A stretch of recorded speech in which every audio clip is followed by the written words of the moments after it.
शनिवार शनी अमावस्या आली आहे. शनिवारी अमावस्या आल्यामुळे याला शनी अमावस्या, त्याचप्रमाणे या दिवशी शनी जयंती देखील साजरी केली जाणार आहे. नमस्कार, श्री स्वामी समर्थ सर्वांना. तुमच्या सर्वांचं आपल्या ह्या यूट्यूब चॅनलवर खूप खूप हार्दिक स्वागत आहे. 16 मे 2026 या दिवशी शनिवारी शनी अमावस्या आली आहे आणि ह्या अमावस्येच्या दिवशी आपल्याला सर्वांनाच अंघोळीच्या पाण्यात ह्या वस्तू टाकून अंघोळ करायची आहे. त्याचप्रमाणे ही एक वस्तू अतिशय महत्त्वाची आहे, ती आपण ह्या दिवशी अंघोळीच्या पाण्यात सर्वांनी आवर्जून टाकलीच पाहिजे. बघा, शनी अमावस्येच्या दिवशी अंघोळीच्या पाण्यात काही विशेष वस्तू टाकून स्नान करण्याचे ज्योतिषशास्त्रात आणि धार्मिक मान्यतेत मोठे महत्त्व आहे.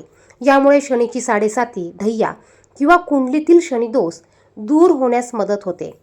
शनी अमावस्येला अंघोळीच्या पाण्यात कोणत्या कोणत्या वस्तू टाकायच्या ते पाहूया. बघा, आपल्याला अंघोळीच्या पाण्यामध्ये सर्वात अगोदर या दिवशी लवकर उठायचं आहे. शक्य झाल्यास सकाळी लवकर उठून अंघोळ करायची आहे आणि घरातील सर्वांनीच या वस्तू अंघोळीच्या पाण्यात टाकायच्या आहेत. आपल्या जीवनात भरपूर अशा अडचणी असतात, भरपूर समस्या असतात, शनिदोष असतो, साडेसाती असते, शत्रुपीडा असते. अशा ह्या गोष्टी दूर करण्यासाठी आपण हा उपाय करणार आहोत.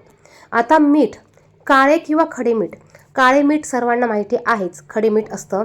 आपल्याला अंघोळीच्या पाण्यात थोडे हे काळं मीठ टाकायचं आहे आणि हे काळं मीठ टाकून आपल्याला स्नान करायचं आहे.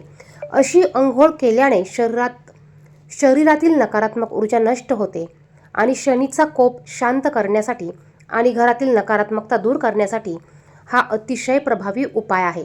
त्यानंतर दुसरं म्हणजे काळे तीळ. अंघोळीच्या पाण्यात काळे तीळ टाकणे अत्यंत शुभ मानले जाते. यामुळे आपल्याला असणारा प्रखर पितृदोष दूर होतो आणि शनिदेवांची देखील कृपा प्राप्त होते.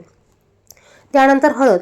शनिवारी अंघोळीच्या पाण्यात हळद टाकून स्नान केल्याने शनी महाराज प्रसन्न होतात. त्याचप्रमाणे आपण अंघोळीच्या पाण्यात थोडंसं गंगाजल टाकायचं आहे आणि या वस्तू टाकून आपल्याला अंघोळ करायची आहे. आता शनी अमावस्या आहे. शनिदेवांना चमेलीचं तेल अतिशय प्रिय आहे. त्यामुळे तुमच्याकडे चमेलीचं तेल असेल किंवा तुम्ही ते आणून घ्या. थोडंसं चमेलीचं तेल देखील तुम्ही अंघोळीच्या पाण्यात टाकू शकतात. कमीत कमी या वस्तू आपल्याला आवर्जून टाकायच्या आहेत. त्यानंतर आता या पद्धतीने आपण अंघोळ केल्यामुळे आपल्यात असलेली नकारात्मक ऊर्जा दूर होते. मीठ आणि तिळाच्या पाण्याने अंघोळ केल्यास मनातील आणि शरीरातील नकारात्मकता निघून जाते. शनी दोष शांत होतो. शनीची साडेसाती किंवा ढय्या चालू असल्यास ह्या उपायाने आराम मिळू शकतो. प्रगती आणि सुख. ज्योतिष शास्त्रानुसार ह्या उपायाने लक्ष्मी माता आणि कुबेर देवतेचा आशीर्वाद मिळतो, ज्यामुळे जीवनात प्रगती होते. आणि म्हणूनच आपण सर्वांनी अंघोळीच्या पाण्यात अवश्य म्हणजे अवश्य शनी अमावस्येला ह्या वस्तू टाकायच्या आहेत. त्याचप्रमाणे शनी जयंती असल्यामुळे आपण शनी मंदिरात जाऊन शनिदेवाला तेल, चमेलीचं तेल, निळी फुलं मिळाली तर निळी फुलं, काळे तीळ, काळे उडीद अर्पित करावे. यातून जितकं शक्य असेल तेवढे अर्पित करावे. मंदिर किंवा घरी शनी मंत्राचा जप करावा. आपण शनी मंत्र, शनी चालिसा, शनी नवाक्षरी मंत्र, तुम्ही यातून तुम्हाला जी उपासना, जी सेवा करणं शक्य असेल ती तुम्ही करावी.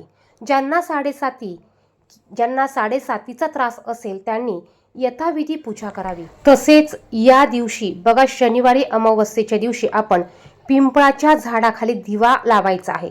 तुम्ही सकाळी शक्य झाल्यास पिंपळाच्या झाडाला काळे तीळ टाकून पाणी अर्पण करू शकतात. संध्याकाळी तुम्ही पिंपळाच्या झाडाखाली मोहरीच्या तेलाचा दिवा लावू शकतात.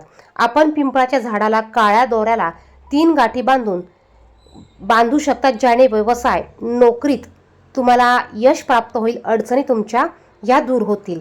आपण शनिदेवाला तीळ किंवा तेल दान करायचे आहे. या दिवशी तीळ आणि तेलाचं दान करण्याला अतिशय महत्त्व आहे.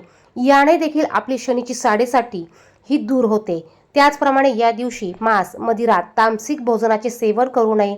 त्याचप्रमाणे दारावर आलेल्या गरीब गरजू लोकांना आपल्याला हकलायचं नाही किंवा त्यांच्यासोबत वाईट आपल्याला वागायचं नाही. त्याचप्रमाणे कोणाचाही आपल्याला अपमान करायचा नाही. या दिवशी आपल्याला हे नियम पाळायचे आहेत.